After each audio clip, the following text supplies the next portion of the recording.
Final Fantasy XIV is a great game, and it also has a great story. Now, this video is going to be more about my adventure that ended up making me fall in love with this game.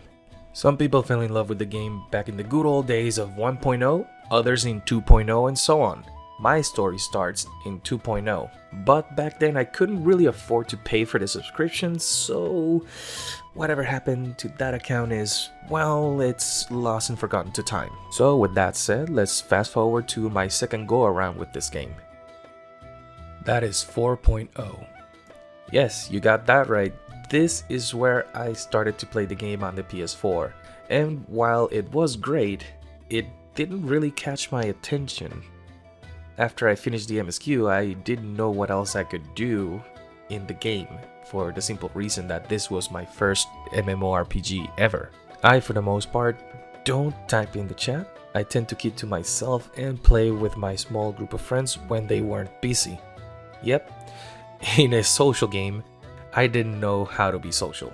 So, for a solid 2 to 3 months after the game launched and I finished the main story, I didn't log into the game at all. That was until I said, you know what? I got the game to play with my friends, and I only played the Stormblood story. I still have the original base game and the previous expansion, so why not go back and play all of that story content? So I set off on making a new character, one that I still use to this very day, and it is the one that you are looking at on your screen right now. Yep, she is my pride and joy. She started as a female Ul'dah, then she became a cat, and finally a female Rogadin. Anytime I Fantasia, I ended up bringing back the Femro after about a week or so. But anyway, back to the main topic. In my early levels, I struggled a little bit. I didn't know much of anything really. I started with Gladiator as my starting class, and so I was off on a new adventure.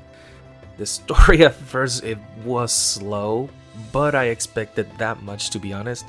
After all, I was playing a game that I believe at the time had 5 or 6 years worth of story content, but it was doing a good job at keeping me interested. When I hit level 15 and I unlocked my first dungeon, yep, that's right, I was on my first ever run of Sastasia. I had never tanked before, and the only thing I knew about tanking was what my friends had told me at the time. Make sure you spam flash. When I asked why, they told me it was so I could keep enmity. I'm like, what the fuck is that? Aggro, they answered. Well, that makes sense. Yeah, I never heard these terms before, so I didn't question it. I just did what I was told and hoped for the best. One dungeon run later, and I had probably the most fun in the game since I bought it. Probably because I was learning how to play while playing the game. And before you ask, no, I didn't do the novice network thing. If it was a thing, I probably didn't pay attention to it. Right after that, I got another dungeon, and then another, and then another. I felt confident enough to be able to run things and not have to wait for my friends to get online to play. That was until Ifrit. Looking back now, I have to say, I don't know why I was so nervous about doing this fight. Probably because I had heard of other communities just destroying the new players' confidence so bad that made them quit the game. That didn't happen here. Instead, I was told what to do by other players, and I paid close attention to the game chat for tips and things to do, and bam! Rinse and repeat for the rest of the story content, and boom! Here we are at the end of A Realm Reborn, looking to raid the Garleon compound and destroy the ultimate weapon. That's what I was going to say, but the people in the run, they just skipped the cutscenes, and instead I was stuck at the beginning of the dungeon, and well, yeah, that was the thing that happened back then. Basically, I did get to enjoy the story for that bit, but at least I was able to go back and watch them, am I right? Oh, well, moving on. Now, I don't know if it actually was 100 quests, with the majority of them being straight nonsense, but that is what my friends told me, and oh boy was it a slug to get through. A lot of fetch quests, a lot of crap going back and forth, and a lot, and I do mean a lot, of returning to the Waking Sands. At this point, the dev team has cut down on the straight BS and made it more poppable, but it's still a lot of story content to get through. It is worth it though, since it all leads up to the reveal of the new class, Rogue or Ninja, well, that back then it was new anyway, and the new playable race that released with Heavensward, the Ul'dah. After killing the giant sea snake, my friends told me to keep going and pay close attention to the story, because apparently I was close to a very cool bit that's gonna happen soon in the story. They knew that I was super hooked into it at this point, so they just kept edging me onto the story and say, hey man, just pay close attention to it. Something cool is gonna happen. This, I think, is the first time that I have seen this warning in game. Please set aside enough time, since there will be several cutscenes that will be played. Something like that. It says something like that. If if there was a warning before this point, I genuinely do not remember it. So basically, to start, we go to Ul'dah for a celebration. That is all I remember at the time of writing this for the video. Several things happen beforehand that make you kind of suspicious that something weird is about to happen, but basically we are summoned by Nanamo to her chambers, and she tells us that she plans to abdicate the throne and dissolve the monarchy. She has some, good reasons as to why she wants to do this, but she never gets the chance to do this, unfortunately. Turns out her drink was poisoned, and we are now framed as the one that committed regicide. This right here, this is the moment that caught my full attention. This is what made me fall hard for the game's story. Sure, at first it was generic, but they pulled off a character death and framed it on you. This right here, I never saw it coming.